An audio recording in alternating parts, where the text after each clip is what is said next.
The Kanane and Hakari ship just continues to sail unimpeded. It just keeps going. Man, the moment that Hakari gains consciousness just goes right after Kanane, just having a nice long kiss right there. I'll always take it. I'll always take it. That ship could continue to go on. But no, we're getting a ship between Shizuka and Nano. And I didn't really notice it before until this episode. They point out the idea that Nano has been hanging out with Shizuka all the time. And then, yes, Shizuka goes floating off and she goes over there with the rescue. And Shizuka's like, cute. She's a little creak. Super good episode 20 of 100 Girlfriends Who Really Love You. Really fantastic episode, just fun, just absolute fun and shenanigans all the way through. And yes, concluding kind of how I was expecting it, the idea that yes, Nano at some point rejected Mimi during this whole competition they had in the past, which we find out in this episode, Mimi actually signed her up for it. She thought we could have this competition and then, I'll win. Always have to win, of course. And then afterwards, we could be friends, seeking out beauty all the time. And then, yes, gets completely rejected. And yes, Nano acknowledging now that she has changed, obviously being around the Rentaro family over time has changed her opinion on things, realizing that some things aren't meaningless, that these things actually have meaning to it. And yes, Shizuka is super cute. So she has learned to appreciate things around her, like how cute Shizuka is. And now she can accept Mimi. Now she could be her friend. She wants to be her friend. It was cute. The way that it kind of concludes was really, really cute. I will say, though, yes, shocked that we didn't end up having an actual beauty contest. My assumption was that they're going to have a straight-out beauty contest, stage and everything, crowd and everything, and actually having probably every single one of the girls involved, like them all having to compete. It didn't do that. I actually like the route that this writer actually took with the contest itself, making it more about, yes, it still has the beauty of each of the characters, but in the end, Rento doesn't have to decide. That's the important thing. You don't have to have Rento actually decide there. It's more of an idea of their ability to find beauty in things, and thus being able to see every single one of the characters and what's beautiful about them. Even though Nano literally breaks when it comes to Shizuka.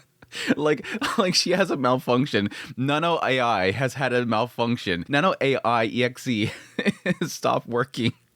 She can't find something beautiful about Shizuka because everything is cute. But now, kicking things off, of course, as always, Karane has to be the straight man and try to figure out what the hell is what is this beauty search competition? Literally doing the straight man routine, and then out of nowhere they start the whole competition, and right off the bat Mimi's like, the fact that she is trying to pull out details helps the flow of the episode. Like breaking that fourth wall once again, and then just dousing her with compliments about her beauty until she eventually tsundere breaks.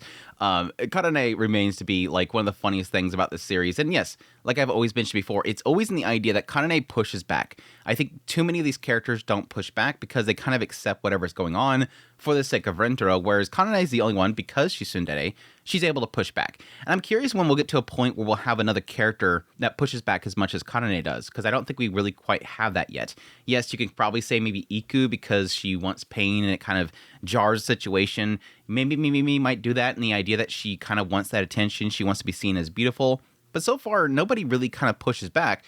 They're all kind of going with the flow, whereas Karane always pushes back. Yeah, I kind of wish that they spent a little bit more time on each of the characters during the beauty contest, but it kind of just hits each one of them, what's beautiful about them, just kind of puffing each one of them up. Obviously Rento's going to agree with every single one of them.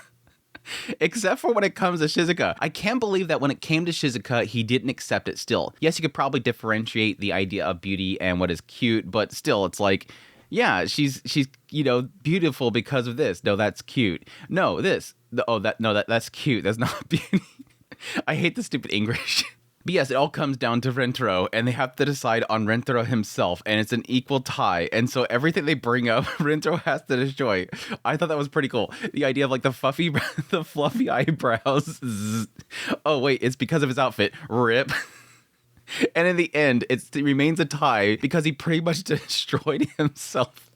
He's sitting there, shaved head, with the whole stupid duck thingy. I've always hated the duck inflatable. That thing is so freaking creepy. But completely insults himself for the sake of making sure the two of them remain equal. I like the entire time they're calling all this stuff out, and May is sitting there with like that, again, it's a decent English. I mean, she had some decent English. No, that's crazy. No, that's funny. I love May. But no, again, that all kind of concludes the idea that, yes, she won't accept the tie. She goes to leave. Nano stops her and says, I've learned to appreciate things. I'm sorry that I rejected you. Please be my friend. Oh, I'll let you accept my beauty. You have accepted my beauty. That's not what I'm going for. I'm going for friendship. It was cute. It was cute. Now, the next part, this is where I'm a little bit disappointed. I think it's great the direction it goes because it's hilarious. But at the same time, the moment that she breaks out the beauty kit and starts, tearing into Kusuri and making her beautiful, this is sort of what I was kind of hoping for the episode, or at least what I was hoping that Mimi would kind of add to it, is yes, give the girls some style. Let's see the girls in different style and see how they look with, her putting her skills to use. But unfortunately, all that we got was Kusuri. And I hope how they end the episode isn't them kind of saying, okay, we did that, moving on, because it was just more of a style change and the idea that they made them look like classic shoujo characters. But I was really hoping to go to each one of them, have Kanade done up, have Hyakkano done up. So maybe they'll hold that bit for another episode and we'll get to see them with different styles and whatnot. But yeah, Kusuri gets done up, and then Mimi is trying to figure out why each one of the girls has a natural beauty. She's trying to figure out why all these girls are like high caliber. I thought I was going to get in some weird thing like, yeah, the love god himself has chosen very, very cute and beautiful women just for him. But no, it goes in the direction of her assuming the reason why all the girls have natural beauty is because they have a regimen that they're doing that they're not saying. And we find out that it's actually kissing. That she's heard once before that hormones being released can help beauty. And so maybe possibly them kissing is what's doing it. So Kusuri has just the drug for it. Pulls out the lip balm of hormone releasing that makes the sensation of kissing even more powerful. I've seen this in an H. I've seen this thing in an H before. But no, this turns into them all taking turns kissing. And yeah, let's just talk about Kusuri. We have to talk about Kusuri. I mean, this is her ongoing shtick. Her ongoing shtick is the idea that, yes, this whole thing happens and I don't know, there's a side of it that you kind of assume that Kusuri likes the feeling of it, of doing that, because she does that a lot, and every single time she does it, she's like all for it. And yes, she runs around with a diaper because it's just kind of, convenient. It's a convenience thing. And yes, the fact that she shrunk her body, those things kind of are more easier to happen. But she's kissing Rentaro.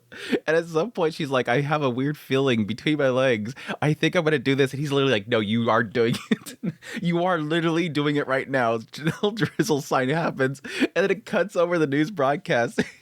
I'm sorry that I peed on TV.